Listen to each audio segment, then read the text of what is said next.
بسم الله الرحمن الرحيم.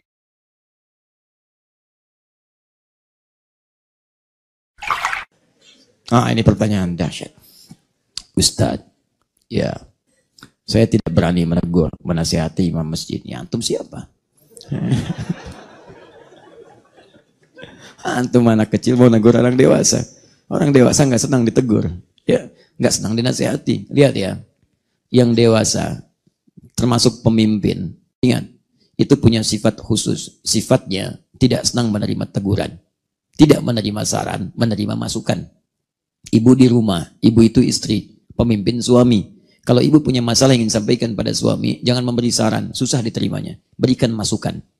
Karena suami sifatnya, karena pemimpin, sifat pemimpin tidak ingin dipimpin. Sifat pemimpin tidak ingin dipimpin.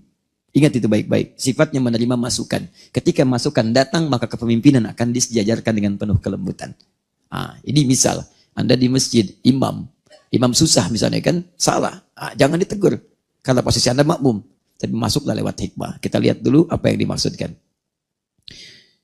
Saya yang belum bagus bacaan sholat dan doanya tidak jelas. Ustadz, saya tidak berani menegur nasihati imam masjid di kampung saya yang belum bagus bacaan sholat dan doanya tidak jelas. Bagaimana Ustadz? Banyak yang mengeluh. Alhamdulillah, Allah turunkan itu di tempat Anda supaya Anda ada pahalanya. Anda jangan tinggalkan itu. Kalau Anda tinggalkan, siapa yang merubahnya? Ya, prinsip dalam fikih harus disejajarkan dengan dakwah. Prinsip dakwah itu menghadirkan akhlak karimah. Bukan ditinggalkan.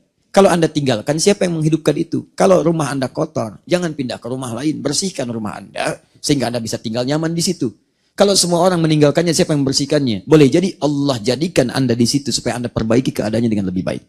Bagaimana caranya? Ambil dengan hikmah. Bacaan kurang bagus dan sebagainya, Masya Allah. Datang di situ. Kalau Anda merasa kurang nyaman dengan itu, Anda hargai di situ salat. Anda bisa mengulang kemudian salat. Setelah itu bikin rencana untuk merubah keadaan itu. Misal, bagaimana caranya? Anda undang misalnya, usulkan materi taklim. Ustaz, Pak Kiai, Pak Haji. Ini Pak, kemarin saya dapatkan Ustaz bagus Pak. Mungkin bisa mengisi di sini. Dan Alhamdulillah, Ustaznya juga tidak lihat-lihat, tidak macam-macam. Materinya menyentuh Pak. Enggak apa-apa, undang ke sini. Undang. Begitu diundang, cari waktu bertepatan dengan sholat maghrib dan isya. Diundang maghrib isya, sampaikan Pak. Suaranya kayak Imam Masjidil Haram Pak. Kalau dibaca seakan-akan kita di Mekah. Jangan bayangkan begitu. Suruh aja ke sini ngimamin. Suruh ngimamin. Keluar izin dari beliau. Visanya sudah muncul. Imamin. Begitu diimami, Masya Allah. Bacaannya bagus. Doanya bagus dan sebagainya. Jemaah boleh mengatakan, Pak Haji bagus ya. Kalau ada imam seperti ini di sini dan sebagainya. Di situ diam. Tapi di rumah mulai mikir. Masuk awal-awal diusulkan, undang lagi, buka pelajaran, belajar bacaan supaya bacaan bagus dalam imam. Baca. Pelan-pelan. Insya Allah dengan izin Allah, mulai hire imam yang bagus. Ya, Pak Haji tetap mengimami, jadwalnya mulai diatur. Ya, Masya Allah. Pak Haji, bagaimana kalau besok dalam sepekan, salah satunya yang Jumat ini? Boleh, silakan. Masya Allah. Begitu Jumat, ramai orang sholat di belakang. Karena yang imamin bagus. Begitu Pak Haji, berkurang lagi jamaahnya. Masya Allah. Karena merasa ada yang kurang nyaman. Baik ya, Pak Haji melihat. Besok si Ujang aja yang imamin. Masya Allah, Ujang jadi ngimamin. Ngimamin. Alhamdulillah. Saya pernah mulai ini, pelan-pelan. Saya satu kali datang ke komunitas, tapi saya tidak sebutkan komunitas ya. Karena ini kan direkam live juga. Jadi tapi ini nyata kami alami. Saya masuk ke situ. Ada masjid yang itu diinisiasi oleh para pejabat-pejabat. Cuman lupa pejabat itu kan di kantor, di masjid nggak ada jabatan. Nah ini lupa. Ingin selalu jadi pejabat sampai ke masjid. Pejabat di masjid itu imam. Imam punya kualifikasinya. Kualifikasi masjid beda dengan kantor. Akhirnya apa? Maksa ingin jadi imam. Imam sudah berapa kali di situ. Saya masuk sudah ada kebiasaan itu. Saya tanya, Pak, kenapa Bapak jadi imam? Ini bacaan ada yang dibenarkan makmum. Justru itulah Ustadz, saya jadi imam. Supaya bacaan saya dibenarkan oleh makmum. Saya belajar jadi imam yang baik. Bagus Pak, saya dukung Bapak belajar.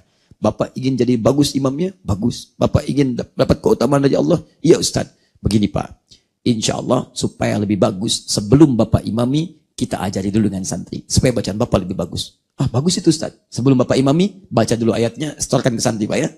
Kita ada pesantren dulu, untuk pesantren mahasiswa Al-Quran. Belajarlah ke santri. Tapi nanti saat Bapak belajar ini, tetap Bapak jadi imam. Cuman sementara zuhur dengan asar dulu. Nah, jadi maghrib, isya, subuh, yang lain dulu. Kalau pas saya imami dulu, nanti Bapak zuhur dengan asar. Siapa? Insya Allah siap Ustaz. Masya Allah. Jadi kita tidak turunkan derajat dia sebagai imam. Cuman zuhur dengan asar.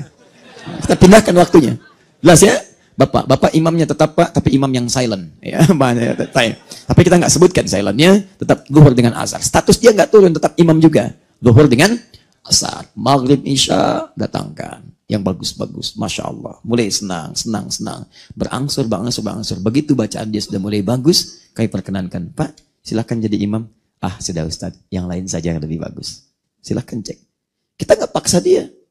Nggak bagus nih Pak. Jangan maksa jadi imam lah. Yang lain ada yang lain. Wah, kosong masjid, dahsyat kalau seperti itu tuh. Luar biasa. Ya, jadi kadang-kadang hikmah itu penting. Dahulukan. Jangan apa-apa marah, tinggalkan. Siapa yang memperbaiki nanti ya? Coba lihat, Islam itu indah. Kadang orang datang melihat, perbaiki dengan akhlak. Ya, perbaiki dengan kemuliaan-kemuliaan. Kalau ada seperti itu, nyaman teman-teman sekalian. Enak gitu kan? Jangan langsung ditolak. Hadir dulu, robah dulu dengan baik, pelan-pelan. Insya Allah jadi kebiasaan yang baik. Jelas ya?